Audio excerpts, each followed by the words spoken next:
아, 목선 배로 물고기 잡는 배네요. 공이 조금 바다 모습이 험하니까.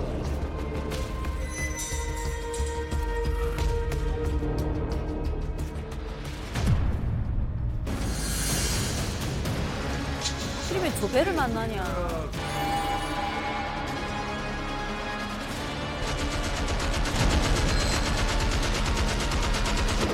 신의주에서 이 북한 사회 염증을 느낀 이 청년 3명이 목선을 구해서 이 바다를 통해서 탈출을 하던 와중에 벌어진 일이라고 합니다.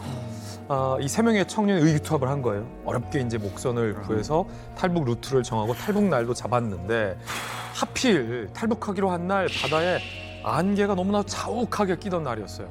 이 청년들이 나침반 하나에만 의지해서 이 작은 목선을 타고 한참 이 안개 속을 헤매면서 남쪽으로 내려간 거예요. 바다에 떠 밀리고 뒤로 갔다 다시 오고 그 과정을 반복하다가 마침내 이 어선 한 척을 발견했다라는 거죠. 그래서 다행이다. 드디어 우리가 남한에 왔구나. 그래서 이 남조선 어선을 만났구나라고 생각한 그들이 자, 살려주세요. 저희들은 북한에서 왔습니다. 저희들은 탈북한 사람들입니다. 살려달라라고 절박하게 외쳤는데 불행히도 남한 어선이 아니라 북한 경비정이었다. 하필이면. 결국 이 청년들은 바다 한가운데서 북한 경비정에게 체포되고 맙니다. 자, 이 나라를 배신했다는 제목으로 끌려와가지고 공개 처형을 당했는데, 그러니까 1인당 기관총 90발을 쐈다는 것은 그러니까 시신이 그냥 막말로 갈기갈기 찢겨졌다는 뜻이에요, 이게요. 그러니까 그리고 또 전 그 개인적으로 굉장히 이게 인간적으로 이렇게 하면 안 된다는 게 뭐냐면 입에 재갈을 물렸다고 하거든요. 그러니까 입에 재갈을 물린 다음에 기관총 90발을 쏜 다음에 이런 탈북자는 이 땅, 북한이죠. 묻힐 권리가 없다라고 하면서 형체 없이 정말 갈기갈기 찢겨진 시신들을 모아가지고 다 불에 태웠다고 하는데 교통사고를 목격한 사람들도 이제 평생 트라우마를 겪게 됩니다. 근데 눈앞에서 시신이 갈기갈기 찢기는 그런 모습을 본 사람들 기절하고 그렇죠. 정말 평생 아마 트라우마를 안고 살아갈 거예요. 북한에서 살았다게 되면 공개 처형 현장은 여러 번 목격하게 돼요. 우연히 지나가다가 광장에서 하니까 또 사람들 막 동원해요. 그리고 또 학교 학생들은요, 갑자기 종이 울리거든요. 공개 처형이 딱 다 줄 서서 가야 된다. 이게 더럽게 운이 나쁘다 보게 되면 가장 먼저 가다 보니까 가장 먼저 앞에서 볼 때가 있어요. 그리고 키 작은 순서대로 뒷사람들도 봐야 되니까 어린애들이 맨 앞에 앉을 때가 많거든요. 그래서 정말 가깝게 제일 먼저 갔을 때는요, 제자를 물리고 말뚝에다가 박아놓고 묶어 넣은 다음에 사격수들이 나와요. 그러면 그 사격하는 사격수들과 맨 앞에 앉아있는 거리가 2, 3m밖에 안 돼요. 그리고 그 사람들이 쏘는 거는 5m 정도도 안 되는 아주 가까운 거리에서 9발을 쏘거든요. 세 발로 쏴! 3명의 사격수들이 한 사람에게 3발씩 쏘거든요. 그래서 따당따당 해서 그 9발도 정말 처참한데 그걸 봤던 사람들은요, 그 화학 냄새하고 그다음에 그 피비린내, 그다음에 피가 이렇게 팡! 팡 이렇게 뿜잖아요. 그 광경을 목격했던 친구들은 어리니까요. 거기서 그 자리에서 토하는 사람들도 있고요. 평생의 트라우마로 남고요. 그 화약 냄새를 지금도 잊을 수가 없어요. 몇 살 때부터 보라고 그래요? 그게 저희는 중학교 1학년 때부터는 단체로 의무적으로 가서 보라고 그래요? 봤던 것 같아요. 예. 한국으로 이제 오다가 잡히는 사람들 같은 경우에는 이제 노동 교화형이라든지 그리고 기껏 해봐 이제 사용을 한다고 해도 자동 보총으로 AK 소총으로 쏘거든요. 근데 90발 기관총으로 난사했다는 거는 이제 우리가 잘 알고 있는 장성택 숙청할 때 그럴 때나 이제 뭐 그 기관총으로 90발씩이나 쏘지. 그리고 또 반국가 음모죄라든지 이런 죄가 어마어마한 대상들을 갖다가 그렇게 하는데 탈북을 시도했다라는 그 하나 가지고 90발을 쏘는 건 저도 처음 보는 거라서 진짜 북한에서 김정은이가 우리 대한민국에 대해서 이제 상상도 하지 말라라고 하는 것 같아요. 제가 보니까. 지금 저도 좀 그렇게 생각하는 게 사실은 이게 일반적인 상황과 비교해 보면 너무나 극단적이잖아요. 그렇죠. 근데 그 사이에 변한 게 뭐가 있었을까 생각해 보면 그 전까지만 해도 남과 북은 그래도 한 민족이다. 하지만 네, 특수관계에 있다 그랬는데 최근에 이제 김정은이 뭐라 그랬습니까? 두 개의 나라고 그나마 그것도 적대국이다. 한국 괴뢰 족속들을 우리의 전적의 가장 위해로운 제1의 적대국가, 제1의 적대국가 돌변의 주적으로 규정하고 남한으로 탈북한다는 건 결국 뭘 말하겠습니까? 그러니까 적대 행위를 했다는 얘기고 그렇죠. 이적 행위를 했다는 얘기죠. 그래서 그런 식으로 좀 처벌하는 것 같아요. 근데 특단의 조치가 필요하다는 것은 그만큼 이제 내부의 체제 자체가 이제 안정성이 없다 이렇게 이제 볼 수 있는 건데 사실 과거에도 진짜 이러다 북한 체제가 무너지는 거 아니냐 하는 여러 가지 이야기들이 나오던 시기가 있습니다. 바로 2000년대 초반인데요. 이 시기에 정말 아마 그 탈북 러시가 러시라는 단어를 사용할 정도로 굉장히 많았던 그런 기억이 납니다. 그 중에서 엄청나게 이제 화제를 모았던 하나의 탈북 사건이 있었는데 바로 2004년이었죠. 북경의 한국 국제학교를 통한 망명 사례입니다. 당시에 이 탈북을 시도했던 사람들이 한두 명이 아니고요. 무려 29명이 학교 안에서 7일간의 농성을 벌이며 한국으로 보내달라는 절박한 자신들의 요구사항을 전달했던 사건이 있었습니다.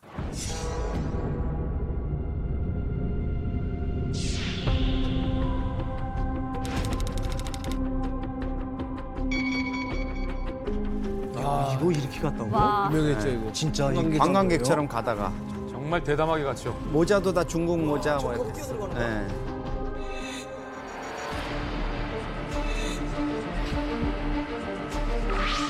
와, 저렇게 하고 뛰어들어가는 거야? 와, 와 너무 많아서 이거는 뭐 이렇게 막을 수 경비 없죠. 하나가 못 잡네. 그럼 어떻게 잡아요? 저걸 어떻게 잡아?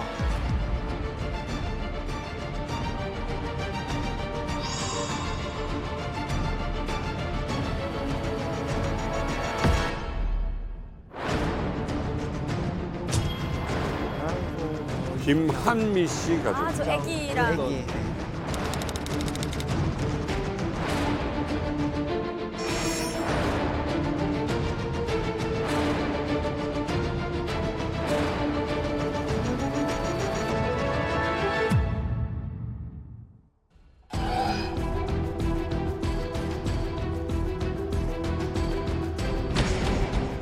저렇게 천류를 아우, 애기 어떡해.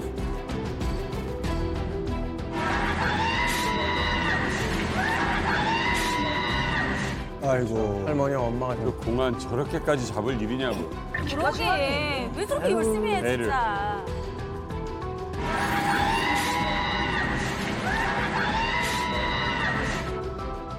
아휴.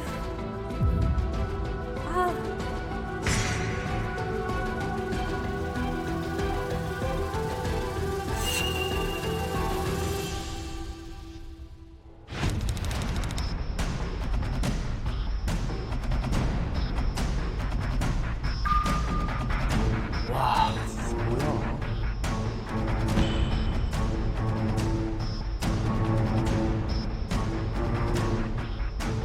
한 명만 잡혔어? 아 근데 난 저 한 명도 안 됐다. 그러니까 저 한 명이 너무 너무 안타깝다.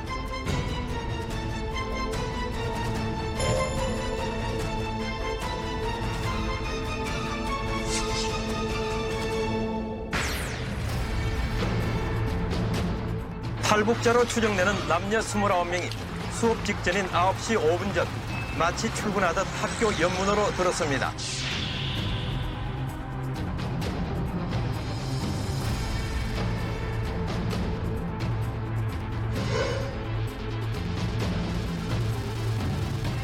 이제 대사관 경비가 너무 강화되니까 이제 외국인 학교를 이제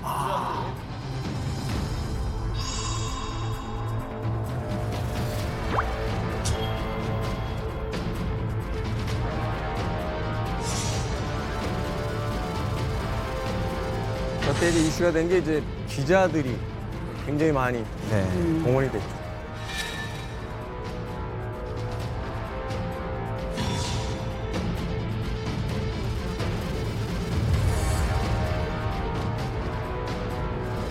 (2004년에는) 유난히 이 우리 북한을 탈출해서 해외 공관으로 진입하는 탈북민들이 많았습니다.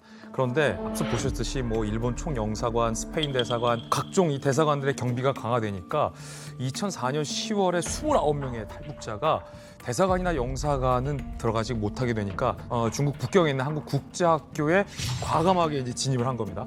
그래서 국제학교 교장실까지 이제 들어가게 되는 거죠. 그래서 당시 이 한국 국제학교 에는 탈북민들을 체포하기 위해서 완전 무장한 중국 공안들이 쫙 깔리게 됐고요. 한국 기자, 중국 기자들도 실시간으로 이 탈북민들의 소식을 취재해서 국제사회에 알려서 전 세계가 이 주목하는 사건이었습니다. 그런데 안타깝게도 이들의 바람대로 바로 한국으로 올 수 없었고요. 장기간 중국에 발이 묶였어야만 했습니다. 13개월을 장장 중국에서 더 체류하다가 나중에 한국으로 입국할 수 있게 됐는데요. 그런데 도대체 그 국제학교에서 29명의 탈북자들에게는 무슨 일이 벌어진 거고 네. 왜 이들이 13개월 동안 중국에 묶였는지 그 생생한 이야기가 오늘 이만갑에서 펼쳐집니다. 13개월이요? 13개월. 1년 넘게. 이 사건 알고 계세요? 사실 이제 영상에서 나왔던 것처럼 이제 좀 조그맣고 예쁘장하게 생긴 게 어떻게 보다 보니까 제 와이프입니다. 제 와이프입니다. 저기 계시는 분이. 이 그때 보면은 얼굴이 작고 이쁘장하게 생겨가지고 그 눈이 동그래가지고 떼룩떼룩 하는 여자가 있어요.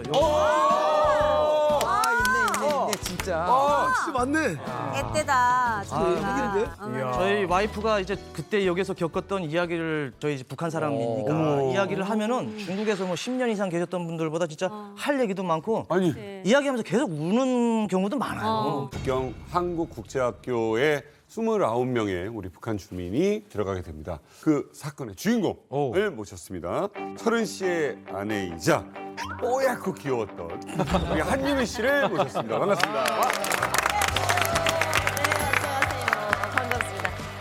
한유미입니다. 제가 그 2004년도에 29명 탈북을 했잖아요. 네. 그 29명 주인공 중에 한 명입니다. 네. 몇 살 때예요? 애때다 저게. 19살? 사건은 더 어려. 그대로예요. 제가 봐도 참 한유미 사람 됐네요. 많이 세련되졌습니다. 예, 저 때는 누군가 탁 하면 탁 뜰 준비를 항상 하고 있던 그런 상태였어요. 손에 깍지를 끼고 입을 탁 이렇게 담은 게 뭔가 자기 방어적이면서 뭔가 상황이 벌어지면 빨리 대처하려는 그런 어떤 의지도 보이는데, 자, 이 국제학교에서 일어난 29명의 집단 탈북 사건의 또 다른 주인공도 한 분 더 모셨습니다.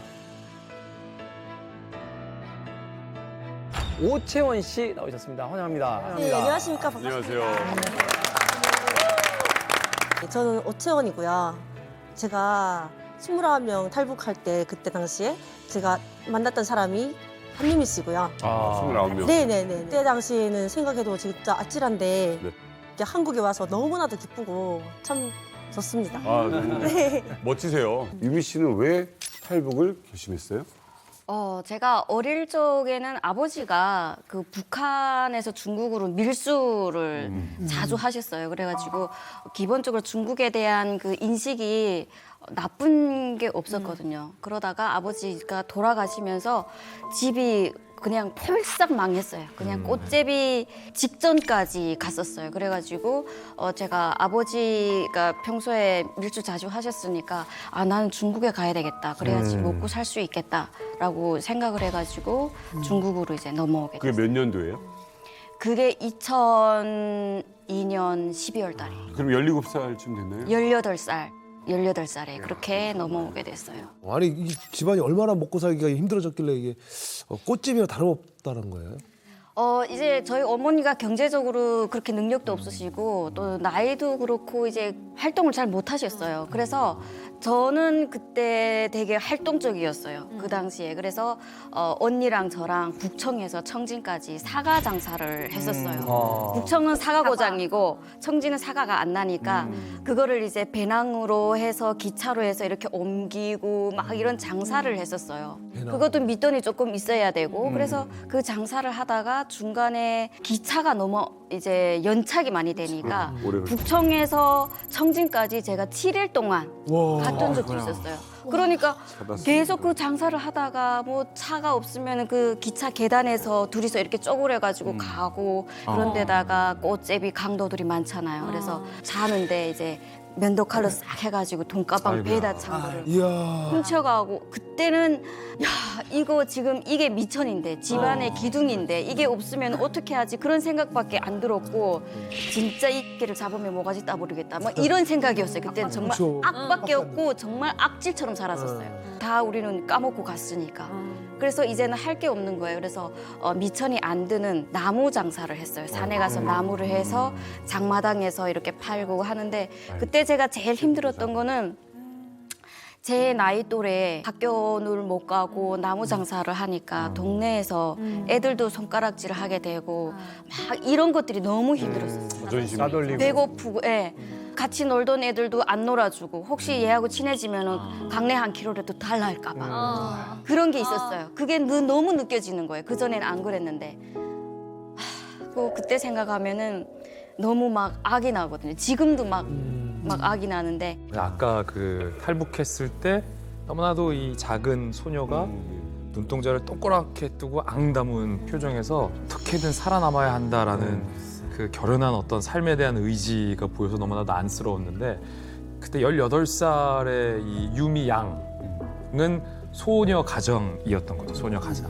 연로하신 어머니를 대신해서 생계를 책임져야만 했던 정말 악착같이 살았던 그때였는데 2002년 어느 날 이 유미 씨가 동네 언니에게 이런 얘기를 들었다고 해요. 그날 밤 언니가 브로커를 통해 중국으로 넘어간다. 라는 얘기를 들었다는 거죠. 그래서 유미 씨가 아까도 야, 이 북한에서 이렇게 생계를 이어갈 방법이 없다. 나도 좀 중국에 가야겠다라는 생각을 했다라고 했잖아요. 그 언니의 말을 듣고 뭔가 유미 씨도 이거다 싶었던 거예요. 근데 문제는 브로커에게 낼 돈이 있어야 안전하게 브로커를 통해서 중국으로 넘어가는데 유미 씨한테는 돈이 없는 거예요. 브로커에게 지불할. 그리고 어머니의 생계를 책임져야 하는 가장으로서의 무게도 18세 소녀에게 있었던 거잖아요.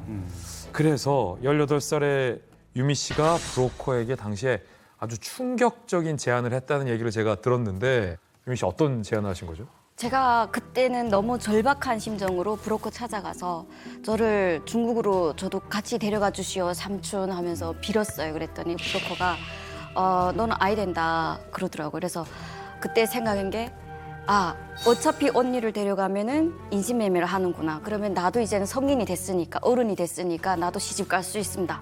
나를 팔아주시오. 그렇게 했었어요. 그래서 그때 브로커가 그러면 된다. 그래서 제가 그때 만약에 저를 1,000원에 팔면 500원은 제발 우리 집에 주고 500원은 삼촌이 하세요. 그랬어요. 이런 표현을 쓸 수 있다는 게 나를 팔아달라 네. 하는 그 제안을 받아들입니까? 그렇죠. 브로커는 이렇게 얘기하면 그런데 브로커는 저희가 상품인 거예요. 브로커 손에 우리가 넘어가면은 사람이다기보다는 인간보다는 상품으로 취급이 되거든요. 근데 굴러왔잖아요. 그러니까 오케이 좋다. 그래서 갔습니다. 너무 이제는 됐다. 기쁜 마음으로 우리 어머니랑 우리 가족 이제는 먹고 살 수 있겠다. 1년 동안은 이런 마음으로 갔었죠. 중국으로 이렇게 넘어갔는데 중국 브로커 집이에요, 이제. 근데 4-5명 있었는데 한 명 이제 중국 남자분들이 막 와가지고 무식이라고 쌀라쌀라 하더니 이제 데리고 가고 또 하루 이틀 있다가 일주일 있다가 또 쌀라쌀라 하고 데리고 가고 고르는 계속 거예요, 그러더라고요. 예, 고르는 몰라서. 거야? 그야말로 그렇죠. 고르는 거. 예. 그래서 저 제일 마지막에 남았는데 제가 한 2주 있었던 것 같아요.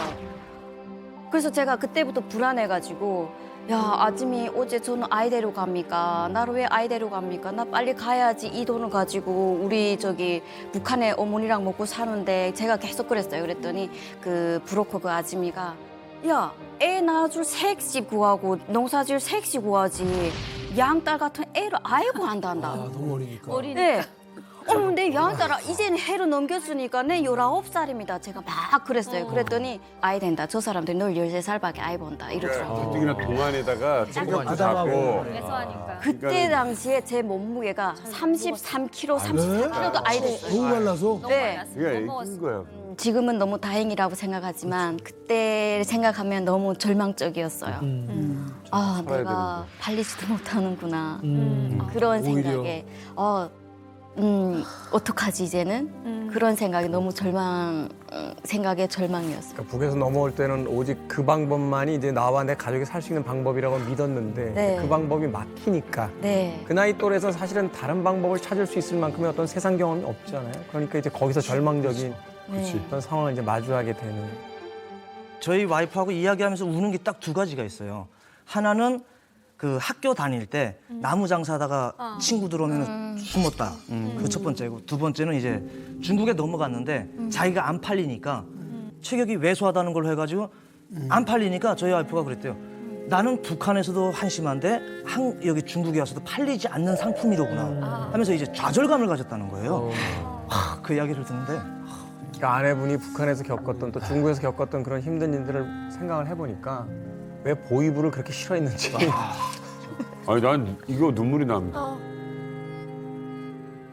지금까지 이제 나를 팔아달라고 했는데 그것마저도 네. 물론 우리가 결과론적으로 봤을 때 그게 참 다행입니다만 그 당시로서는 그것마저도 이제 방법이 없다라는 이야기를 들었을 때 어떻게 중국에서 생활을 하시게 되는 거예요? 그 다행히 그 브로커가 저를 다시 북한으로 넘기지는 않았어요. 그래서 그 브로커가 다행히 그 만두를 만들어서 파는 식당으로 저를 소개시켜줘가지고 가게 됐어요. 그래서 거기서 이제 계속 만두를 만들고 하루에 그러니까 새벽 5시부터 밤 11시까지 일을 했었어요.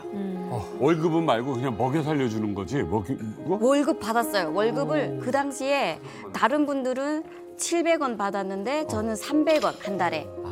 네, 300위안을 받았어요. 그런데 그게 너무 행복했어요. 저는 일이 힘든 줄을 몰랐어요. 그 돈을 꼬박꼬박 모으는 게 너무 좋고 진짜 생필품도 그냥 조금씩 얻었으면서도 아꼈어요. 왜냐면 이 돈을 빨리 벌어가지고 북한으로 나가야 되니까.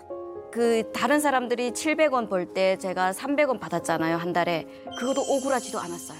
그냥 감사했어요, 그 자체가. 근데 뭐 5시부터 11시까지 일을 해도 그때는 왜 그런지 힘들지도 않더라고요. 뭐 그보다 더 힘든 일을 했는데. 예, 그래서 그랬는가. 예, 그때는 보상이 없는 일을 했지만 단지 살아남기 위해 지금은 그래도 조금이지만 보상이라도 돌아오니 그렇죠. 마음이 얼마나 즐거웠겠네요. 미래가 있다 이렇게 생각을 했을 때. 근데 지금 우리 입장에서 그 300위안이 작은 돈이지만 저 친구한테 엄청나게 큰 돈인 거죠. 나무를 힘들게 배 빠지게 팔아도 한 끼 사 먹으면 끝이에요, 나무가.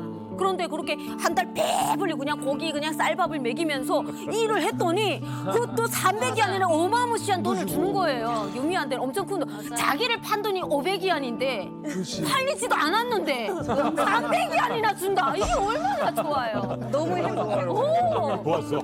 너무 좋고 네. 북한에서 제가 뭐 얼굴은 괜찮지만 체격이 작잖아요.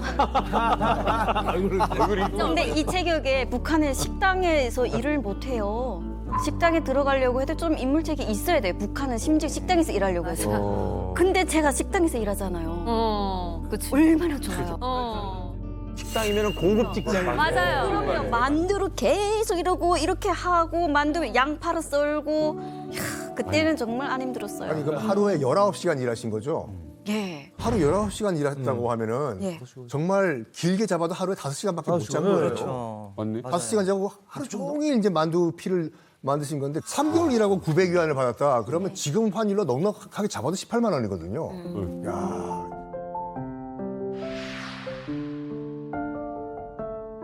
제가 어머니한테 전화를 걸어서 제가 이제 열심히 여기서 일했으니까 좀 900원 정도 모았으니까 이 돈을 가지고 그래서 밥에다가 계란에다 푹 우리 먹을 수 있습니다 하면서 전화를 했어요. 근데 어머니가 야 유면이 나오면 아이 된다 그러는 거예요. 야 유면이 나오면 아이 된다 그러는 거예요. 그래서 어째 그럽니까? 근데 이제는 돈을 있으니까 이제는 다른 사람들처럼 우리 이렇게 안 살아도 된다고 막 얘기하니까 네가 가고 다음 해에 북한에서 선거를 했대요. 선거를 하면서 그 인구 그거를 허구조사를 같이 했다는 거예요. 그럴 때 네가 없으니까 행굴로 처리했으니까 네 나오면 아이 된다. 그러는 거에서 거기서 나는 이 돈을 가지고 나가야 되는데 나는 그것만 생각하고 열심히 벌었고 힘들지도 않았는데 그래서 그럼 어찌입니까? 나 여기서 살면 계속 숨어 살아야 됩니다. 이러니까 어머니가 우리 이제 남자 손으로 가라. 그러더라고요. 어머니가 북한에서는 이제 선거 전에 없으면은 그냥 행방불명. 그럼 미해명이에요. 뭐 사망을 했다든지 어디에 있다든지 하는 이 정확한 표적이 있어야 되는데 이건 아예 행방이 없는 거예요. 어디에 있는지 모르다 나니까. 그러다 나니까 이거 허구 조사를 하면은 분명히 미해명이다 뭐다 하면 감시 대상이 돼요 또. 그런데 이제 선거가 끝나고 후에 있다가 갑자기 미해명이 됐던 사람이 행방불명 됐던 사람이 북한으로 들어오잖아요. 그러면 큰일입니다. 본인 혼자만 큰일 나는 게 아니고 가족들이. 온 집안이 데려다가 그냥 조사받는 거예요. 그래서 두들겨 맞는 겁니다. 그리고선 또 그에 대한 처벌이 떨어질 거 아닙니까?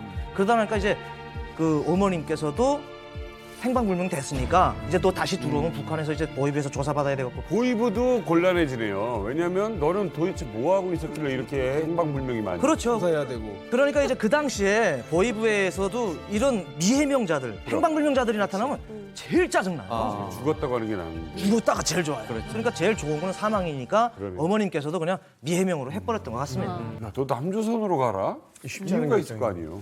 유미 씨의 삼촌이 한국에 와 있다는 것을 이제 어머니가 유미 씨한테 알려주게 되죠. 유미 씨 입장에서는 한국에 어머니가 가라 그러니까 가야 되겠다 이렇게 이제 얘기를 했고, 이 삼촌도 사실은 형하고 같이 해서 이제 그 밀무역을 하고 이랬기 때문에 중국 쪽에 아주 그 잘 아는 유능한 브로커를 유미 씨한테 연결시켜줘서 한국에 올 수 있었습니다. 저희 삼촌이 저한테 신신당부를 하더라고요. 제가 워낙에 말을 좀 안 들었어요. 그래서 무조건 브로커 하자는 대로 따라야 된다. 딴 대로 이제 네 개인 행동은 안 된다. 그래가지고 그 화령으로 갔어요. 화령 교회에. 예. 거기 가서 이제 채원 언니를 만나서 한국행을 하게 됐죠.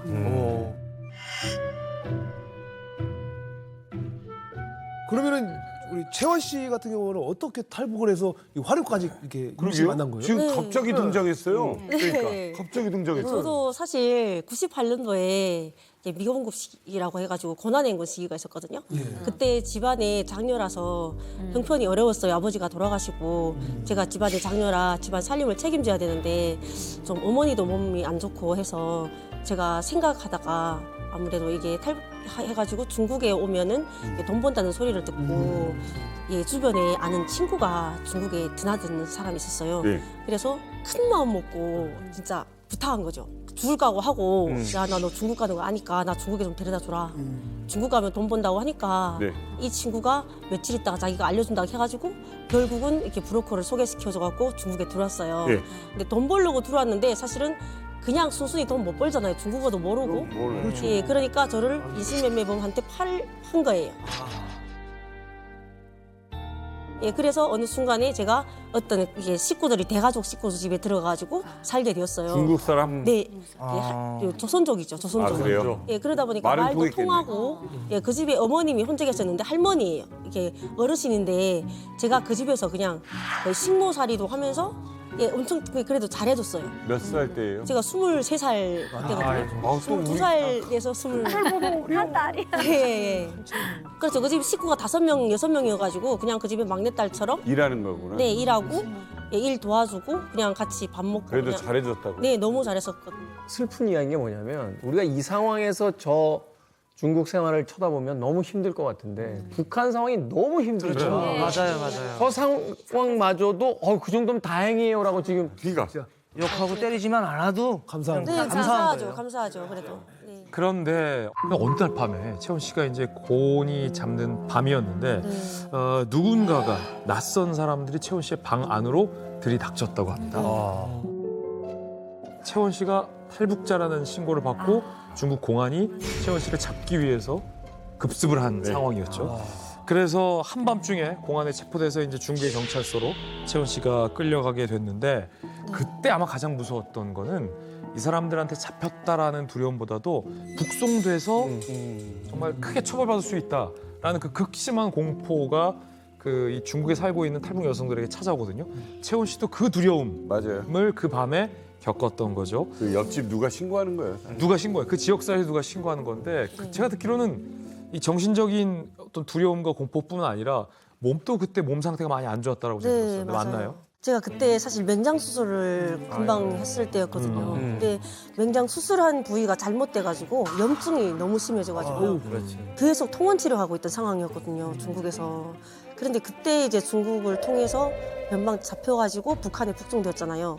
근데 그때가 6월 달이어가지고 날씨도 엄청 습하고 기온이 안 좋았어요. 근데 거기다가 또 강제 노동이란 걸 시키거든요. 그래서 저희 김매로 가고 막 일하고 하니까 그 상처 골문 부위가 겉에는 아물고 속에는 염증이 계속 부풀어 올라가지고 너무 심각한 상황. 이렇게 쿡쿡 쑤시고 사람 아픈데. 죽어요. 예, 그렇죠. 쿡쿡 쑤시고 아프고 저도 저 몸도 엄청 막 아프고 그랬거든요. 그래서 생각도 못해 제가 그 수술 부위를 찢어가고 싶어요. 찢어가고 싶어요. 왜냐면 제가 이렇게 있다가는 죽을 수가 있으니까 아무도 제 상황을 모르잖아요. 말해봤자 소용이 없으니까 수술 부위를 이렇게 바지 짚어가지고 이렇게 진짜 찢었어요. 참고 찢어가지고 그러니까 거기서 막 고름이 막 진짜 염증 그게 막 나오잖아요. 그러니까 그걸 옷도 갈아입지 못하고 이렇게 여러 날 동안 있는 상황이라 냄새가 엄청나게 심하고 악취가 나는 데다가 막 진짜 피고름이 나오잖아요. 그리고 그 상황을 제가 그 사람들한테 보여줬어요. 지금 이렇게 된 상황인데 어떻게 할 거냐. 치료해주지 못하면 나 보내달라. 나 여기서 죽을 순 없다 하니까 진짜 그 상황을 보고는 자기들도 너무 이게 당황한 거예요. 이게 너무 자기들이 돈 줘서 치료해줄 그건 아니잖아요. 그러니까 생각도 못해 자기들이 이게 여러 명이 이게 몇 달씩 강제 노동하다가 나가는 사람들이 있어요. 그 사이에 틈에 끼워서 너도 그냥 가라. 이렇게 보내주더라고요. 돈도 안 되고. 네네네. 도움도 저는 아무것도 뇌물도 안 주고 그냥 이 몸 상태 때문에 그냥 얼마 안 있어가지고 그냥 저는 나왔거든요. 많이 심각해요. 예. 너무 다행으로 저는 그때 이게 뭔 다행이에요. 자꾸 다행이라고 하지 마요. 너무 힘들어. 다행이죠. 그래도 죽지 않은 게 어때요? 죽지 않고 다행이죠. 그때 죽을 거기서 진짜 죽는 사람도 있어요. 거기서 그런 데서. 예. 아니 근데 그러면 집결소에 일단 풀려는 났어요. 다행히. 근데 네. 그게 이제 상처를 치료해준다 이런 뜻은 아니잖아요. 네. 걔는 계속 이제 골마 있는 상태고. 그러니까. 네, 제가 그래서 집에 나와가지고요. 제가 병원에 가서 치료를 받습니다. 근데 치료하러 갔는데 그때 당시 북한 상황이 너무 열악해가지고 치료라는 게 그냥 이렇게 안에 처치를 해서 소독을 해주고 반창고 붙여놓은 형편이거든요. 저건물로 소독약 좀 닦아줘. 뿌리고 그냥 반창고 붙인다고. 예. 그리고 난. 제가 병원에 가려고 해도 뭐 소독약, 주사약도 제가 사가져 가야 되는 형편이에요. 근데 1시간 동안 걸어서 가려면은 그 걸어가는 동안이 너무 힘겨운 거예요. 6월달이라고 했잖아요. 막 더운데 막 아프고 쑤시고 하는데 피가 막 나오고 이러니까 이렇게 할 바엔 차라리 제가 집에서 자가치료를 하자 결심을 해가지고 그때부터 도시락 통에다가 핀센트랑 가위 같은 걸 소독해가지고요. 자력갱생이다. 해가지고 처치를 하고 나서 위에다가 거저천 덮어가지고 이렇게 다시 소독하고. 꼬매는 건 그때는 꾸밀 수는 없죠. 그냥 붓기 알아서. 이게 상처가 이렇게 구멍이 있는 상태니까 상처가 살이 빨리 올라와야 되거든요. 구멍이 이렇게 깊게 이렇게 태워가지고요. 아내가 골맞으니까 이게 네, 그 상처가 살이 올라와야 돼요. 이게 소독을 해야 되니까. 주사는 어떻게 해요? 항생제를 맞아요. 항생제도 제가 페니실린이라는 걸 사가지고요. 맞아요. 제가 직접 집에서 엉덩이에다 혼자서 주사를 맞았습니다. 아이고. 혼자서 이렇게 네, 혼자서. 그런데 혼자서 또 맞으면 이게 힘으로 문질러서 이게 풀어야 됩니다. 페니실린 엄청 좀 흔적거리고 세가지고요. 딱딱해져. 근데 혼자 힘으로 못 푸니까 막 엉덩이에 멍물이 이렇게 많이 지거든요. 근데 그거를 또 풀 수가 없어요. 그래서 민간요법으로 치약을 짜서 바르면은 괜찮아요. 엉덩이에다 이렇게 맞은 자리에다가. 왜냐하면 그렇게 해서라도 제가 살아야 되잖아요. 안 그러면 아무도 제 치료해줄 사람이 없으니까요. 아니 맹장 치료를 못 받아가지고 죽을 고비를 겪게 된다는 게 말이 됩니까 이게? 여기 지금 현재 우리나라 대한민국에서 맹장 네. 수술은 이제 수술도 아니에요. 아니, 항생제 한 2번 맞으면 그러니까 그냥. 치료를 못 받으면 죽잖아요. 그러니까 여기 고르면 터져 나오고. 큰일 나요, 맹장. 그래가지고 이제 북한 안에서 내가 가만히 있으면 죽겠다라고 생각하신 것 같아요. 그래가지고 이걸 어떻게 이해를 해야 되는지 모르겠지만 채원 씨가 유미 씨처럼 이번에는 직접 인신매매범을 찾아가가지고 중국 남자한테 날 좀 팔아달라. 라고 얘기를 했다고 합니다. 그러네. 그 마을은 다시 못 가니까. 못 가니까. 저희는 다행일 수밖에 없죠. 일단 살아가지고 지금 이렇게 한국에 왔잖아요. 지금 그러니까 그거는 다 다행인 거예요. 또 다행. 모든 게 다 다행이야 지금. 채원 씨는 왜 대한민국에 와야겠다고 다짐을 하게 됩니까? 사실은 제가 중국에 그때 처음에 갔을 때도 계속 이게 북송 위험이 엄청 많았어요. 예, 갑자기 밤에 자다가 밖에서 급정거 소리가 들리잖아요. 자동차 급정거 소리 들리면 나도 모르게 무의식적으로 그냥 튀어 일어나서 뒷문으로 나가서 담장 넘어서 도망가는 거예요. 트라우마 때문에 그랬죠. 네, 그리고 갑자기 또 공안이 신고했다, 빨리 도망가라 그러면 도망가서 막 비 오는 날 밤에 막 나무 밑에 숨어서 기도하고 앉아 있고 막 그렇게 했거든요. 그러니까 그런 일이 계속 되다 보니까 이게 심장이 진짜 간이 콩알만 했다 할까요? 너무 요만한 거에도 놀라고 막 그런데 그때 제가 이게 2002년도에 그 월드컵이 있었잖아요. 네. 그때 제가 큰 결심을 하게 됐거든요. TV를 봤고. 네, TV를 봤는데 보니까 한국 그 물결 있잖아요. TV 그게 나왔는데 너무 막 너무 이게 내가 나 한국 사람이었으면 좋겠다는 생각이 너무 심하게 들어요. 네. 응원 눈길 보고. 네, 그래서 나 한국 응원해야지. 밑에 것도 없이 그냥 한국을 응원해야겠다. 남조선 의원입니다. 네, 그래서 나중에 나 꼭 한국으로 가고 싶다는 생각이 너무 심하게 들더라고요. 그때 제가 한국을 결심을 하게 된 그 계기가 된 것 같아요. 월드컵이? 네, 월드컵. 그때 응원을 정말 심하게 했어요. 제가 중국에서도 방송했거든요. 그거를 맞아요. 네, 한국 중국에서 그거 방송했어요. 엄청나게 크게 방송을 했어요. 말은 모르지만 그 한국 이렇게 깃발이 대한민국 써 있잖아요. 오, 저게 한국이구나. 그 전에는 한국이라고 하면 제가 한국이랑 우리는 말도 떠올리기 사실 좀 무서웠거든요. 예, 이게 나라를 배신하는 건데 하고 생각했었는데 그때 보고 나서 아, 한국이란 나라가 북한보다 훨씬 크고 너무 잘 살고 너무 몰랐구나. 진짜 몰랐었어요, 저는. 아니 그러면 한국으로 갈 수 있는 방법은 좀 어떻게 찾은 거예요?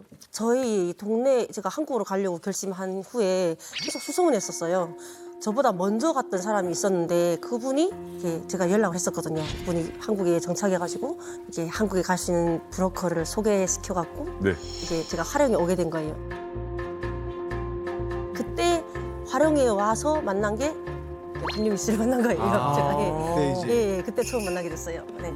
예.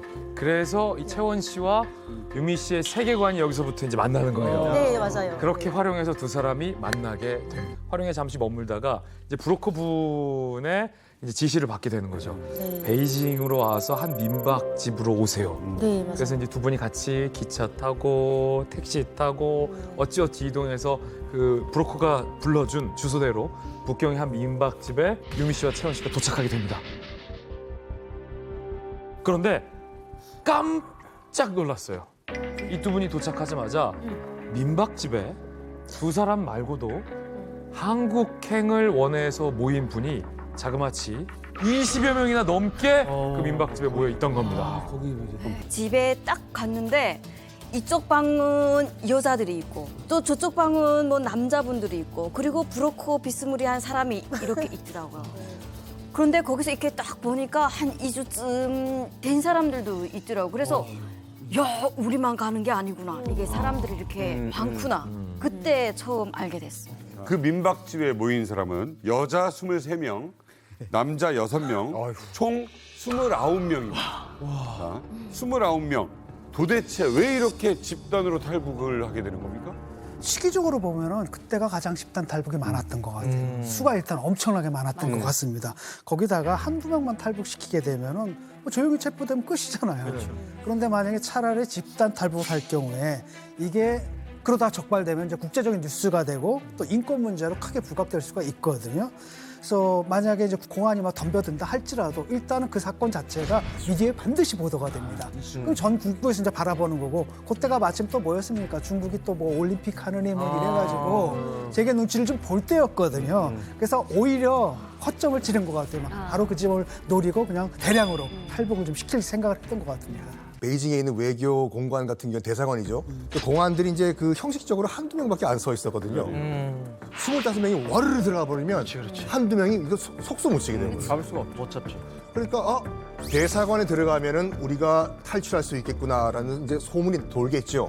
그러다 보니까 당연히 중국 당국도 이제 앞에 이제 진짜 한두 명 형식적인 공안이 아니라 무장 경비 병력을 세워버려요. 그러면 이제 더 이상은 대사관이라든지 못 들어가요. 그럼 어디에 가냐? 대안으로 떠오른 것이 국제학교로 그럼 들어가자. 떠오른 거죠.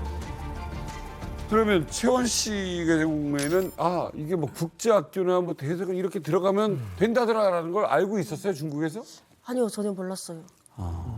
그냥 저희는 원래 그냥 브로커가 전날에 원래는 어디 뭐 영사관으로 가려고 했었는데 그쪽이 뭐 갑자기 경비가 너무 삼엄해져가지고 아무와도 다른 데로 가야 될 것 같다 이렇게 얘기를 하더라고요. 그래서 그러니까 그쪽에 이미 많이 사람들이 들어가고 있구나 하는 걸 그때 알았어요. 저도 원래 몰랐었어요. 그렇게 한국국제학교를 선택한 뒤에 안전장치까지 마련을 했다고 합니다. 유미 씨, 그 안전장치가 뭐였나요? 이제 저녁에 그 전날 저녁에 남자분들을 위주로 해서 브로커가 불렀어요. 그래서 한 2가지가 있었는데 사전 답사를 이제 국제학교를 힘 좀 쓰는 남자분들을 데리고 밤에 갔다가 왔었어요. 그리고 그 사람들한테 좀 남자분들 힘 있는 사람들은 먼저 들어가서 문을 열고 만약에 문을 못 열린다 하면은 뭐 쇠살창을 끊는 그거 첫 번째 준비하고 그 다음에 사다리 이런 것까지 다 준비가 되어 있는 그런 상태였어요. 그리고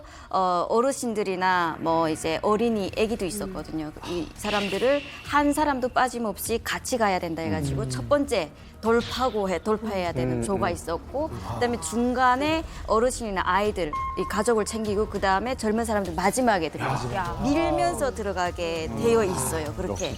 네. 나름 계획을 확 밀면서. 네. 그래서 처음에 갔던 사람은 어떻게 알았는지 교장실까지 갔더라고요. 그런 계획을 짜가지고 들어갔었죠. 근데 어떻게 그런 극비리의 작전인데 그게 이렇게 보도가 되게 돼요? 기자가 있 그게 이제 제가 막 거의 제가 뒷쯤에서 뛰었는데 막 돌아봤어요. 그랬더니 어떤 남자 두 분이 사진기로 계속 찍고 있는 거예요. 그런데 제가 그때 이제 전해 듣기로는 무조건 그런 모습이 시위하고 울고 막 이런 모습이 방송으로 나가야 된다고. 뭔가 사진을 찍는데 근데 거기까지만 생각을 했어요. 그렇지. 다른 결은 여기 있어요. 네, 목표는 척이에요. 사진을 찍는구나 네. 이렇게 생각을 했었어요. 그러니까 이게 브로커가 기자를 섭외했나 봐요. 그러니까 이게 그죠? 네. 순수한 브로커 장사꾼들이 아니라 그때는 이미 인도주의 활동가라든가 이런 분들이 다 국제적인 네트워크까지 가신 분이 있어서 국내 언론이 아니라 국제적인 영향력이 있게 하기 위해서 일본계 외신들이 좀 많이 있었고요. 그다음에 AP라든가 이런 통신사들이 그렇죠. 요원들을 파견해가지고 취재를 했어요. 자, 사실 그곳에 현장에 있었던 사람들의 한 걸음 한 걸음은 이제 생과 사를 가르게 되는 아주 중요한 발걸음입니다. 그 긴박했던 일촉즉발의 상황이 카메라에 그대로 담겼는데요. 2004년 10월 22일 탈북민 29명의 북경 한국국제학교 진입 현장 함께 만나보시죠.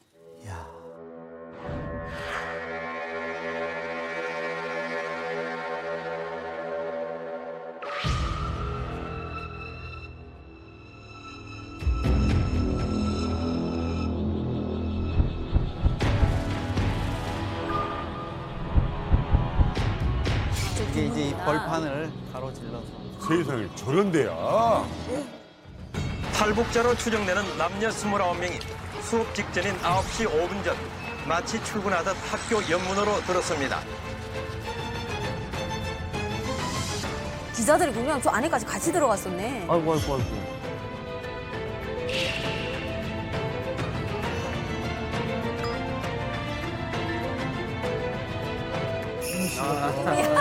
저기 가야 진짜 앳되다. 예쁘다. 완전 앳되네.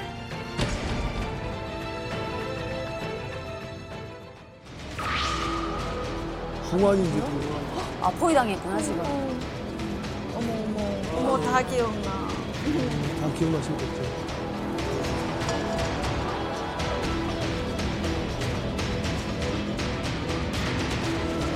몸이 봐.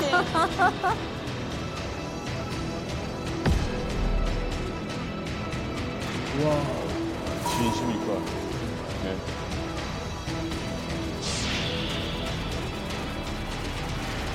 조마조마합니다. 저기 목숨 걸고 뛰어들어갔고요. 죽겠다라는 얘기가 농담이 아닌 걸 지금 알겠습니다.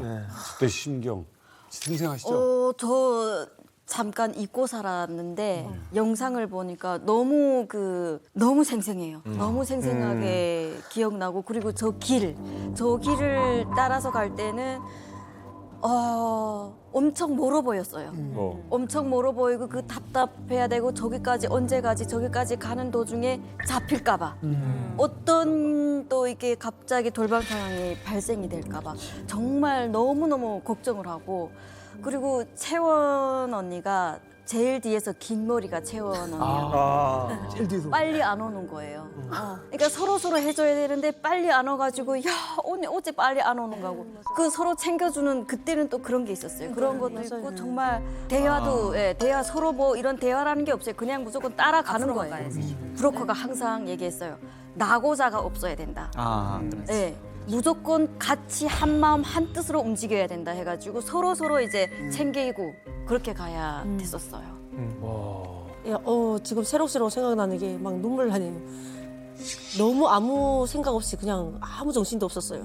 들어가고 나서야 드디어 들어왔구나 생각했는데 너무 정신없어. 팔이 안 떨어져 가고요. 예, 느낌이 속으로만 빨리 가야지 그냥 안달복달하고 그냥 너무 긴박했던 것 같아요. 여기 뒤로 처지신 게 발이 안 떨어져서 이제. 네, 진짜 이게 내가 몸은 앞으로 나가는데 팔이 안 떨어지더라고요. 사실 걱정했던 것보다는 사실 수월하게 좀 들어간 것 같은데 그렇게 들어가셔가지고 바로 그냥 교장실로 그냥 곧장 들어가시는 거예요. 그러니까 앞에 조가 그 인도를 했잖아요. 저희를 막 이렇게 사전 답사했던 조가 가가지고 야 여기 교장실이다. 여기서 무조건 버텨야 된다 해가지고 우르르 밀고 들어가는데 교장님이 계시는 거예요. 교장님이 계시는 거예요.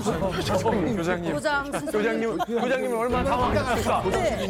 얼마나 당황했을까? 생각하면 너무 죄송한데 그때는 뭐 안 보였어요. 그냥 있구나. 무조건 이 사람한테 우리는 빌어야 된다. 우리는 이제 어쩔 수 없다 해가지고 살려달라고. 우리는 한국으로 가야 된다.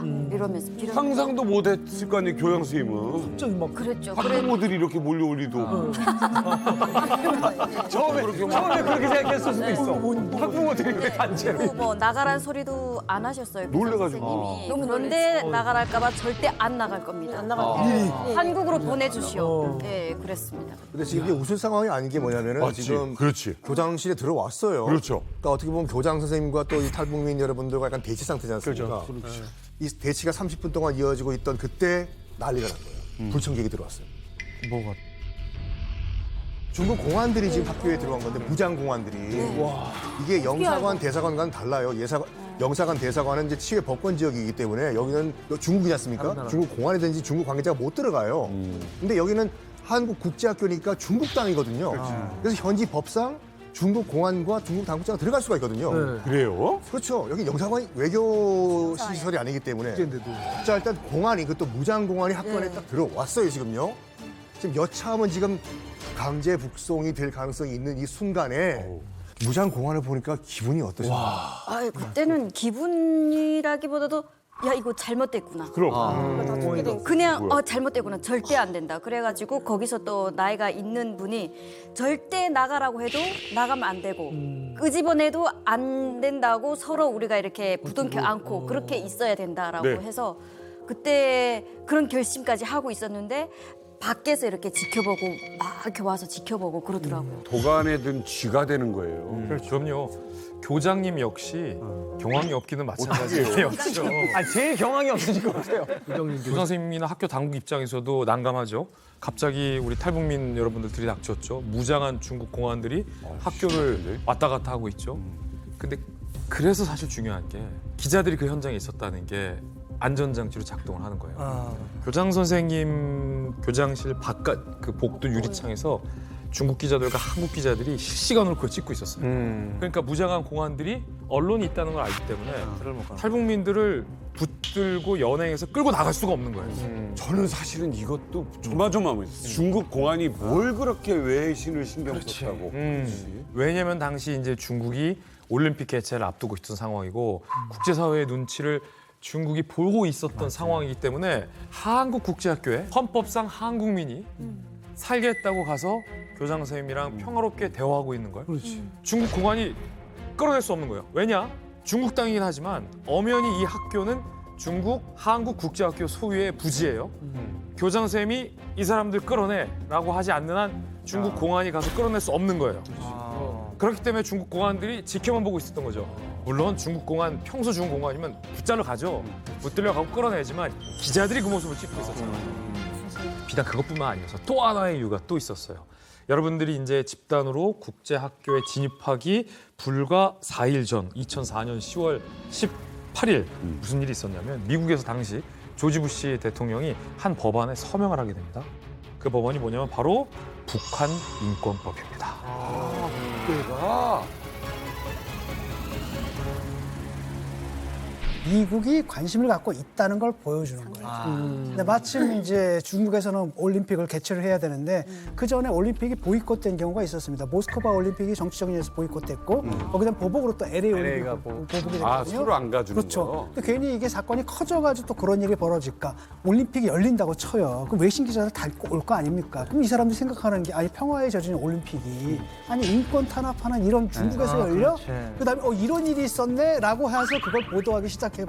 그럼 아주 짜증나는 상황이 있거든요. 오히려 역효과가 나는 그렇죠. 왜냐하면 자기들은 그러니까 중국의 위대함을 보여줘야 되는데 이런 피곤해지거든요. 그러니까 이 문제를 좀 깨끗하게 해결을 하려고 아마도 그때는 눈치를 볼 수밖에 없었던 거고 그래서 기획하신 분들이 탈북 기획하신 분들이 그런 상황을 잘 이용하신 것 같아요. 나도 저 기자님들을 다 북한에서 알았으면 저 오는 거 좀 알리고 저도 잡혀서 죽진 않았어. 헤엄쳐 내려오는 거. 우리도 날마다 기자들이 쫙 치는 거야. 다다다다다 하면 직접 하지 뭐 고프로 달고 라이브로. 전원 씨 미리 얘기해줬으면 내가 배 빌려서 거기 나가 있어. 그렇죠. 그러실 수 있어요. 자, 이렇게 정말 한참도 알 수 없는 긴박한 상황이 계속해서 이어지고 있습니다. 이후에는 어떻게 진행이 됩니까? 뭐 더 이상 학교 측에서도 이 사건을 넉넉히 바라보고만 있을 수는 없잖아요. 그래서 학교 관계자들이 비상대책회의를 열게 됩니다. 그 자리에서 일단 학교에서는 한국 대사관에 연락을 하자. 그래서 상황을 알리고 한국 대사관의 지시를 기다리자. 이렇게 결정이 나버립니다. 그래서 대사관에 일단 지침을 기다리면서 이분들은 어떡합니까? 뭐 나가라고 할 수는 없지 않습니까? 또 그 탈북민들 중에 뭐 노인들과 어린아이들도 있지 않습니까? 인도주의적 이유에서 목숨을 걸고 탈북한 이들 보고 나가라. 이렇게 할 수는 없었던 거죠. 그래서 학교 측에서 되도록이면 어떻게 시간을 끌면서라도 일단은 이분들을 갖다 보호하기로 한 겁니다. 그래서 학교 측에서도 이렇게 제안을 했다고 합니다. 지금 교장실이 너무 좁으니까 거처만 옮기자. 옆에 큰 강당이 있으니까 강당으로 좀 가시라고. 근데 그 브로커가 이런 말 했잖아요. 절대로 교장실 바깥에 나가지 말라고. 교장실 바깥에 나가면 죽는 거라고 생각하는 거예요. 난 북한으로 가기 싫다. 그랬더니 이제 학교 측에서 설득을 한 거죠. 우리 학교 측도 북한으로 안 보내겠다. 믿어달라. 그래서 탈북민 여러분들도 그럼 학교 측을 한번 믿어보자 해서 강당으로 옮겼는데 그때 생각이 그래 여기서 하루 이틀 정도만 지나면 우리가 한국행이 성사되겠지 했는데 웬걸? 일주일을 쓰다면서요. 와, 아니 강당에서만. 강당에서만. 일주일 동안 강당에서 아무데도 못 나가고 그냥 생활을 한 거예요? 왜냐하면 무장한 중국 공안들이 철수하지 않았으니까요. 중국 공안들이 철수하지 않았으니까요. 아직도 있어요. 중국 공안들도 계속 대치하고 있는 거예요. 학교 근방에. 예, 그러니까 아마 그때 상황을 좀 들어보면 여차하면 잡아들일 수도 있는 그런 상황이 맞는 거죠. 하지만 당시 이제 국제학교 측도 이제 우리나라 국제학교 측이었고 영사관과 협의 중이었기 때문에 이들을 체포당하게 둘 수는 없다라는 원칙을 딱 세운 상황이어서 강당 생활이 이제 시작된 겁니다. 식사나 숙식은 이제 강당에서 조금 불편하지만 그래도 제공이 됐는데 이게 참 먹고 자는 것까지는 강당에서 그렇다 쳐도 화장실 용변 문제까지 강당에서 해결했어야 했다고 합니다. 화장실이 없었어요? 아니요, 있었는데 사진 보니까 기억이 새록새록 나는데 저렇게 남자 여자 그냥 뒤엉켜서 저렇게 자고 화장실을 가려면 밖으로 나가야 되잖아요. 밖으로 나가야 돼. 근데 밖으로 나가야 되는데 문 앞에 공안이 서 있었어요. 2명이.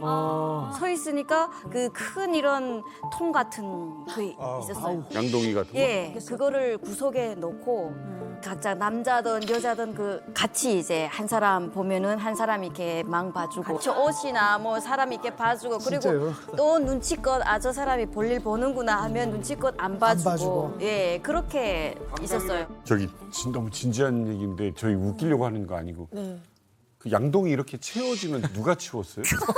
선생님들이 치웠어요. 아유 받아갔어요. 밖으로 나갈 수 미안하기도 없으니까. 하고 그랬겠다. 예, 그래서 그 다른 분들도 그랬을 거예요. 한 6시간씩 이렇게 참았다가 맞아요. 정말 너무 배 아프면은 이제 미안하니까. 오고 그리고 인간적으로 그 안에서 큰 거는 하면은 또 눈치 보이잖아요. 사람들이 그리고 또 안 했어요. 또 많이 참고. 일주일 동안. 예, 그렇게 그래서 돼. 적당히 먹고 또 참고. 안 먹고. 적당히 먹고.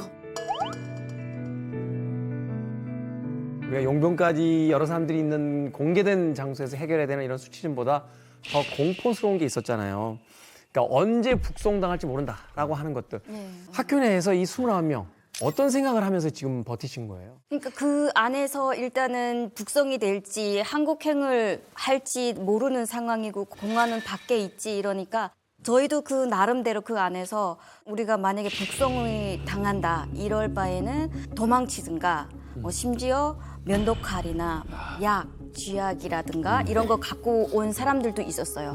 네, 그래서 밖에 이렇게 내다봤어요. 창문을 항상 내다보면은 요 방향으로 해가지고 이렇게 나가면 되겠구나 해서 아저씨들 남자분들이 창문도 이렇게 막 다 만져봐요. 뜯어질 수 있는지 힘으로. 그리고 뛰면은 이쪽 방향으로 떼야지 우리가 살 수 있다. 이런 것까지 구체적으로 저희가 그 안에서 이게 만약에 안 되면 이제는 어쩔 수 없다. 각자 살 길을 찾아서 도망치자. 이런 계획까지 세웠었어요. 그러니까 이게 하루 이틀 3일만 지나도 이게 잘못됐구나 불안감이 더 클 거라고. 그럼요. 희망이 아니라 그때 그 안에서는 전부 다 예민해가지고 그럼요. 누가 건들면은 터질 것 같은. 근데 건들지를 못했어요 서로. 그리고 누가 진짜 꼴배기 싫은 사람들이 있잖아요. 그 중에서도. 그 와중에도. 없을 수가 없어요. 29명. 그래도 싸우지를 못했어요. 왜냐면 우리 여기 안에서 싸우면 또 밖에서 어떻게 될지 모르잖아요. 그렇죠. 그래서 이 순간만큼 꼴배기 싫고 어째도 똘똘 뭉쳐야 된다. 그래서 정말 똘똘 뭉쳤어요. 여기서 분쟁이 생기면 오히려 빌미를 준다. 그때 모두 딱 한 마음 한 뜻이 됐던 것 같아요, 진짜로.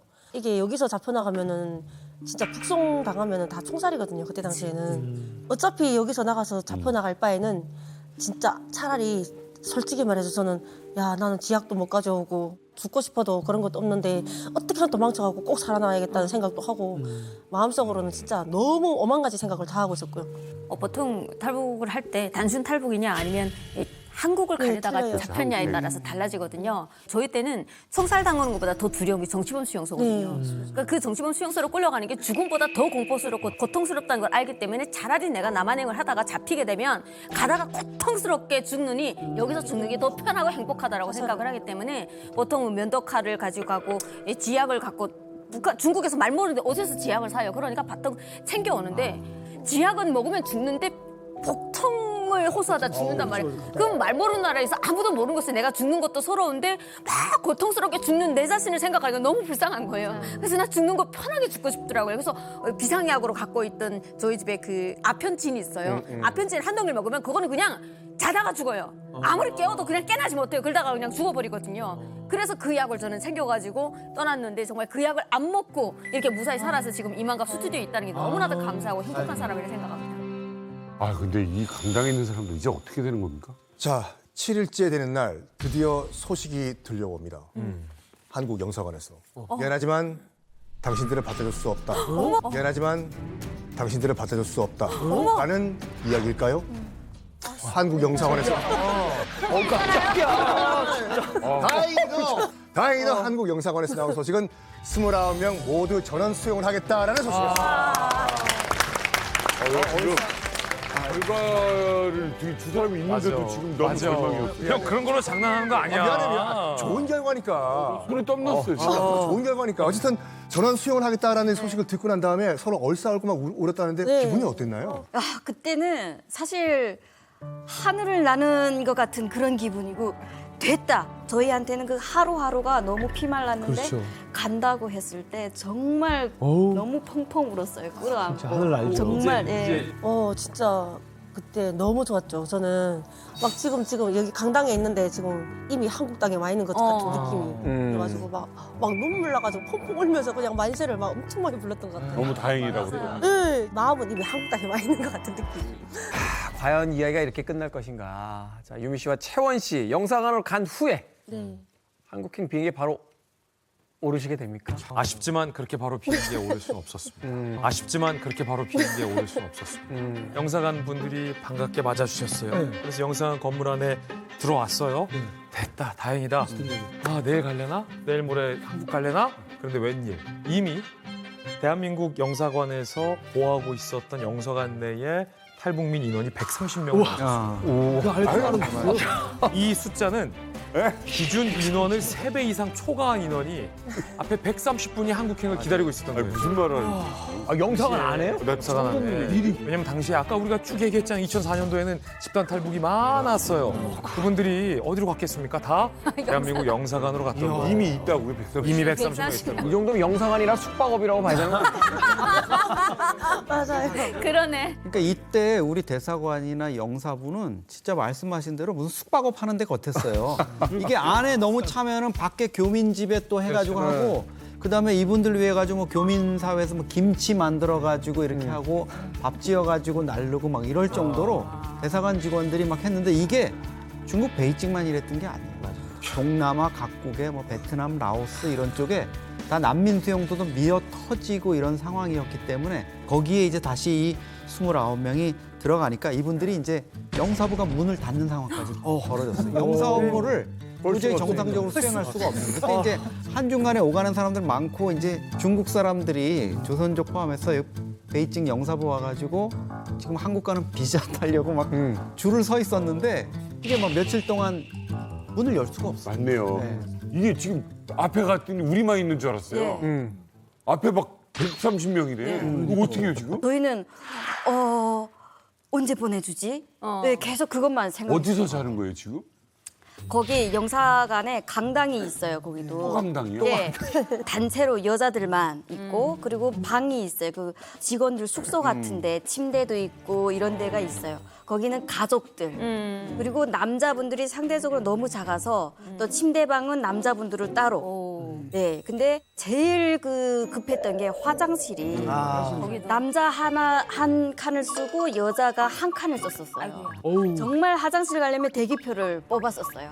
몇십 명이 화장실을 가니. 예, 맞아요. 거기서 한번 변비가 걸리면 걔는 그저 미운애로 낙인 찍히는 거예요. 사상투쟁이 서상투쟁 걸리면 안 돼요. 정말 들어갔을 때는 너무 삐져봐가지고 좁았어요.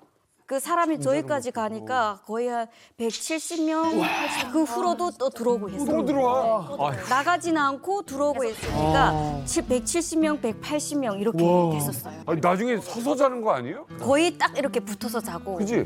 그리고 이제 화장실 가는 그 복도가 있어요. 거기까지 이제 사람들이 다 이렇게 자고 그랬어요. 그 시간이 계속 길어지잖아요. 네. 깝깝하지 않습니까? 깝깝하지 않지요. 국제학교에 있을 때는 TV도 없었는데 영사관에 들어가니까 크다란 텔레비 딱 네, 스크린.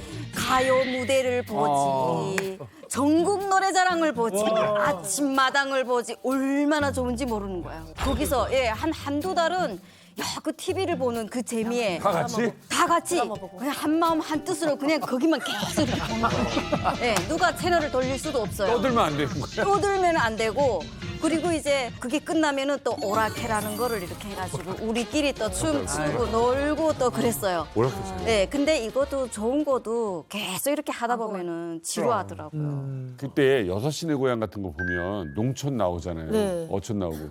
그럼 진짜 다들 수근수근 하겠는데요? 예, 너무 좋았죠. 그게 우리 북한 농촌하고 너무 다르잖아요. 여기는 다 아스팔트 도로로 다 그렇잖아요. 그리고 논밭 사이도 다 길이 있단 말이에요. 네, 근데 맞아요. 거기는 농촌이라고 하면 큰 길도 다 흙길이에요.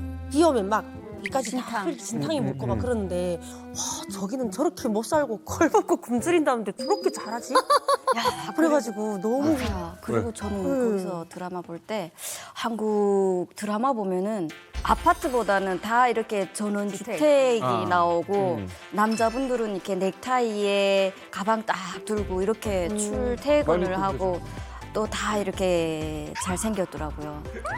어쨌든 한국은 진짜 너무 멋있구나. 그래서 저는 한국 가면 정말 그렇게 멋있게 살 줄 알았어요. 야, 이거 영사관에서 와서 있지만 이것도 갑갑한 일입니다. 불안한 안 끝나요. 쉽지 않아. 유미 씨와 채원 씨가 그래도 이 긍정적인 두 분이 몇 개월간은 정말 그래 우리한테 기회가 올 거야라고 잘 참고 지냈는데 그렇게 벌써 6개월이 후루룩 지난 거예요. 그런데 그때 상황이 어땠냐면 당시 탈북민들 사이에서 우리 이러다 한국 못 가는 거 아니야라는 불안감이 퍼지기 시작합니다. 기관자들이 있거든요. 그럼요. 왜냐면 당시 뭐 빠르면 보름에 한 번 꼴 아니면 늦으면 뭐 석 달에 한 번씩 그때마다 한 2명, 3명 좀 찔끔찔끔씩 한국으로 송환이 되던 상황이었으니까 6개월이 지났는데 앞에 130명 중에서 얼마 안 준 거예요. 그런데다가 거기에다가 야 한중 관계가 이제 안 좋아진다더라. 그러면 아예 송환길이 막히는 거 아니냐 뭐 그런 소문까지 당시에 영사관 안에 있었던 탈북민들 사이에 돌았던 거죠. 아니 그 당시에 그러면은 한국하고 중국하고 사이가 좀 안 좋았나요? 2004년도에 의외로 한국과 중국 간의 사이가 굉장히 안 좋았어요. 왜? 일단은 그 이름도 악명 높은 동북공정이 시작합니다. 동북공정. 동북공정이 간단하게 뭐냐면은 이게 땅의 역사라고 해가지고 지금 우리 땅 안에 있는 모든 역사는 다 우리 거예요. 그러니까 지금 만주 지역에 있었던 고구려, 그다음에 고조선, 발해 싹 다 중국 역사다. 기억납니다. 광개토 대왕도 그때 중국인이라고 주장했어요. 그뿐만 아니라 그 2004년도 이전만 하더라도 저도 광개토 대왕비를 자주 갔었는데 쉽게 갔었어요. 그 집안에 있는 광개토 대왕비. 네. 근데 2004년도부터는 조선족 공안이 붙어요. 왜? 무슨 말 하는지 들으려고. 자랑스러운 우리 역사 고구려 것이라고 하면 뭐라고 해요. 수업이나 이런 거. 그리고 사진도 못 찍어요. 그리고 그 밑에 뭐라고 적혀 있냐면 고구려는 중화 민족의 국가고 이 광개토 대왕비는 중화 민족이 세운 비석이다. 라고 써 있어요.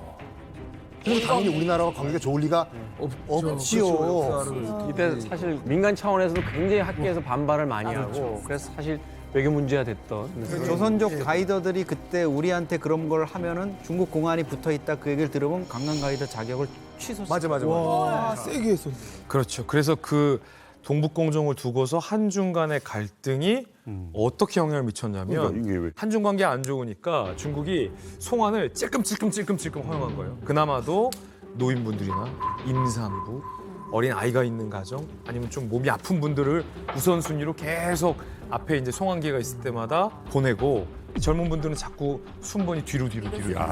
그렇게 하염없는 기다림 속에서 순번이 계속 밀리고 몇 개월이 더 흐르자 이제 아무래도 그때 이 탈북민들이 극도의 어떤 스트레스를 받게 되죠. 그래서 우리 채원 씨와 유미 씨가 극단적인 방법을 쓰기로 결심을 합니다. 그 방법은 바로 극단적인 방법을 쓰기로 결심을 합니다. 그 방법은 바로 단식 투쟁, 단식 투쟁. 아니 근데 두 사람은 어쩌다 이 단식 투쟁 같은 방법까지 쓰게 된 건가요? 사실은 제가 그 단식 투쟁을 시작하게 된 제가 원조예요. 제가 네, 왜요? 왜냐면요. 어떻게? 그때 당시에 6개월이 지나고 시간이 지나갈수록 사람들이 막 다 지쳐가지고 엄청 싸우는 거예요. 이게 대한민국이라는 데는 막 데모 해가지고 막 여기저기 뭐 넣어서 해가지고 막 해가지고 막 이렇게 뭐 하는 게 있잖아요. 네. 근데 생각을 해보니까 우리도 저렇게 해갖고 누구 한 사람이 나서서 어떤 방법으로 우리가 힘들다는 걸 표현하면 누군가 들어주지 않을까 이런 생각을 했거든요.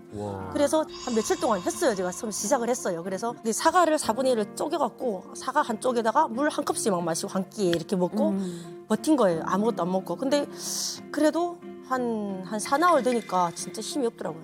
그냥 그런 식으로 해서 단식을 했는데 주변에 동생들이랑 언니들이랑 야 진짜 하네? 하니까 하지 말라고 했는데 우리도 할게 이렇게 된 거예요. 그래 한 일주일 정도 거의 지나가서 8일 정도 됐는데 급식 가져왔다 수거해 가시는 분들이 계시잖아요.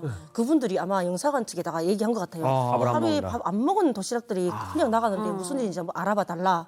해가지고 영사관에서 저 불렀어요. 저를 불러가지고 이렇게 영사님이 총 이렇게 불러가지고 물어보길래 이렇게 얘기했단 말이에요. 왜 안 보내주냐? 우리 지금 1년 다 됐는데 여기서 죽지도 못하고 나가지도 못하고 그래 너무 심각한 상황이라 우리는 더 이상 너 힘들다 어떻게 하냐 하니까 그분도 들어보고 나서 알겠다고 일단은 들어가 계시라고. 자 이제 극단적인 방법을 사용했어요. 배고픈 게 너무 싫어서 탈북을 한 사람들이 밥을 굶습니다.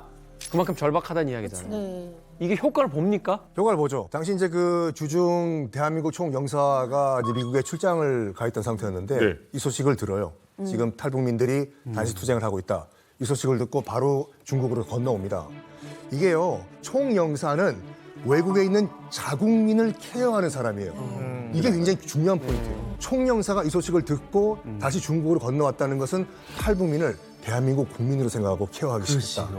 이 점이니까. 그런데 딱 오셨는데 저희가 보내드리려고 했는데 지금 형편이 지금 국제사회가 너무 안 좋고 해가지고 못 보내드려서 너무 죄송하다고 하시면서 막 사과를 하시는 거예요. 미안하다고.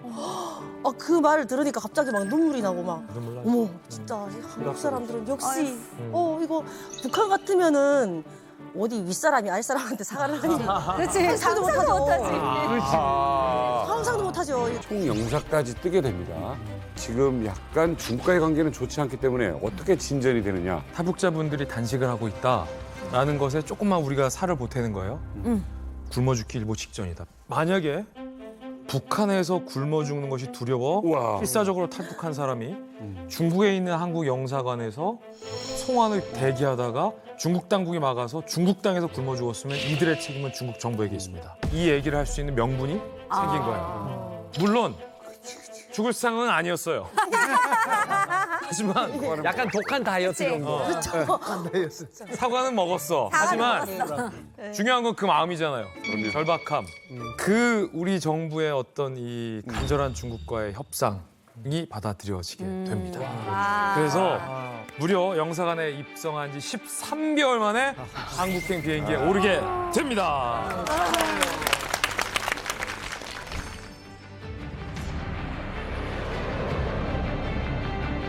철은 씨. 기분이 좀 어떤지를 좀 여쭤보고 싶어요. 이게 아내분과 이제 같이 오신 분들의 또 이야기를 들었을 때 기분이 어떤지. 솔직히 저희 와이프하고 저도 집에서 이게 북한 이야기를 하면 그런 말을 많이 합니다. 무슨 말을 많이 하냐? 야, 북한에 있었으면 당신하고 나하고 살 수 있었을까? 네. 왜냐면 북한은 계급 사회 아닙니까? 집사람과 저하고 계급이 너무나도 차이가 나가지고 집사람이 제가 집에 청소하면 그 팔짱 끼고 바라보면서 그래요. 내 밑에서 청소하잖아. 거기 있을 때 뭐해? 한국 보니까 내 밑에 뭐 쓰냐? 뭐 이런 식으로 이야기한단 말이죠. 후회하시는 것 같은데요? 그러니까 이게 비행기 타고 온 사람이 플라스틱 통 들고 온 사람하고 다 다른 거야. 우리나라에서 이제 우리나라에 오다 나니까 한 명은 진짜 땅으로 뛰어서 탈북을 했고 저는 이제 바다로 헤엄을 쳐서 왔잖아요. 우리나라에 왔으니까 저희가 이렇게 결혼을 하고 살지 않습니까? 이제 결혼을 하고 살면서 2세들에게 저는 2세들을 되게 우리 집에서 되게 자랑과 긍지를 생각하는 게 그거예요. 아빠 엄마가 탈북민이라는 것에 대해서 되게 긍지와 자부심을 가지고 있어요. 근데 저는 간혹 우리 주변의 탈북민 자녀분들이 부모가 탈북민이라고 하면 말하지 말라고 그러고 밖에 나가서 탈북민이라는 것 자체를 말하지 말라고 합니다. 자기 창피하다고 한다는데 저는 솔직히 이 방송을 보는 탈북민 자녀분들한테 호소하고 싶어요. 자랑으로 생각하고 긍지로 생각하고 떳떳하게 좀 이야기해 줬으면 좋겠어요. 아니 저희 아직